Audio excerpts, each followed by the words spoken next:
model 1841 6-pound smoothbore field gun. However, that being a very long and a very technical name means that most of the time the soldiers are going to refer to this cannon by its more popular nickname, that being the 6-pounder. Though, I assure you folks, that does not mean that the cannon itself weighs 6 pounds. However, this name is referring to a part of the cannon that does weigh 6 pounds to warrant that nickname, and if anyone can guess to what that part is going to be, well, just shout it out. Cannonball, exactly. This cannon can fire a 6-pound cannonball.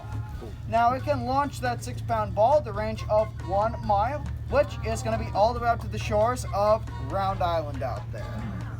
Now, at that mile-long distance, I can guarantee you all that the smallest target we can hit that distance is going to be roughly the size of Round Island out there. Of course, see, this is not a very accurate cannon at that distance, and that is because this is a smoothbore cannon. So that means there is no rifling or machine grooves carved inside the barrel of this piece to give the cannonball the essential spiral it needs to make it more accurate. So the more effective range of the cannon will be limited to the half-mile mark, just out of the end of the stone break wall out there. From there, you can reliably hit a ship-sized target once out of every 3 shots. And while that might be adequate defense for during the War of 1812, by the 1880s, this type of artillery is horribly outdated. And the reason why is because the U.S. Army has developed much more modern artillery. This artillery is breech loading, they utilize modern shells, and they have rifled barrels. So they're able to reach out and hit targets effectively upwards of 5 miles away. So this old Civil War surplus cannon would still be used by the U.S. Army during the 1880s, but only for ceremonial purposes. Which is why it is being sent up here to Fort Mackinac in the first place, because it is the headquarters of a national park. So there is no need for any modern artillery at this posting, whereas that artillery would have been used for more strategically important locations around the nation.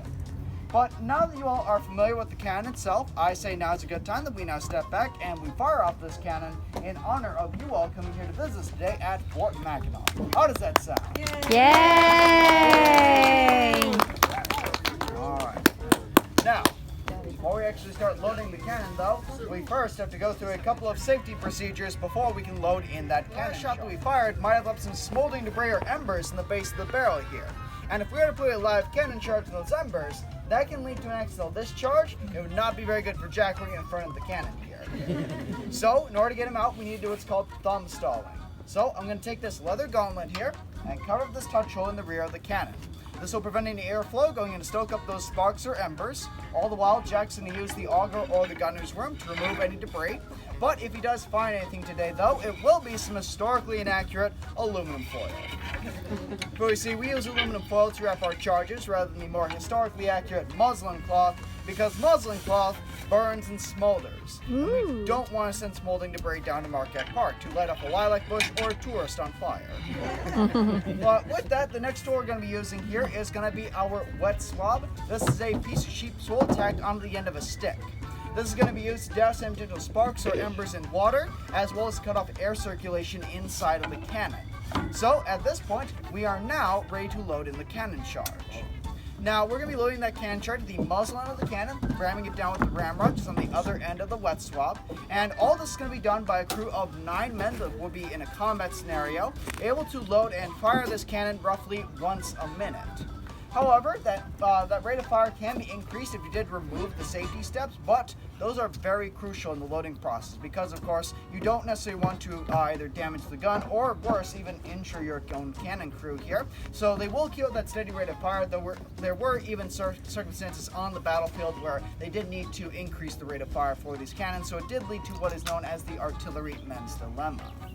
But with that, now that we all have the cannon loaded here, we are now ready to push the cannon forward and into the firing position.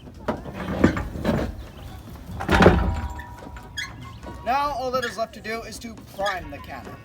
So at this point, Jack's going to take this brass spike called the gimlet and run it down the touch hole in the rear of the cannon. This will poke a hole into the cannon charge, revealing the gunpowder and making way for our ignition device. That device we are using today is the same ignition device they would have used back in the 1880s, which is what's called a friction primer. The friction primer is simply just a small brass tube filled with very fine gunpowder. At the top there is a chemical called fulminate of mercury, and it has a pin running through it. It works like a rather small grenade, if you will, where the idea is that you are going to pull the pin, and that will create friction in the fulminate of mercury. That in turn is going to create sparks. Those sparks will light up the gunpowder inside the tube, sending a small explosion down to the barrel to ignite the main cannon charge for you all today. But now that we are ready to go, it is also at this point I do have to remind you all that this is a cannon. While most of the sound is going to go out to the harbor area, it will still be quite loud. So at this point I do recommend that you either cover your ears or get your cameras ready, whatever your priorities may be. Cover your ears, guys. And with that, there are now only 2 commands left to fire the cannon. They are ready! Fire! And there you have it, a cannon salute. Welcome to the show.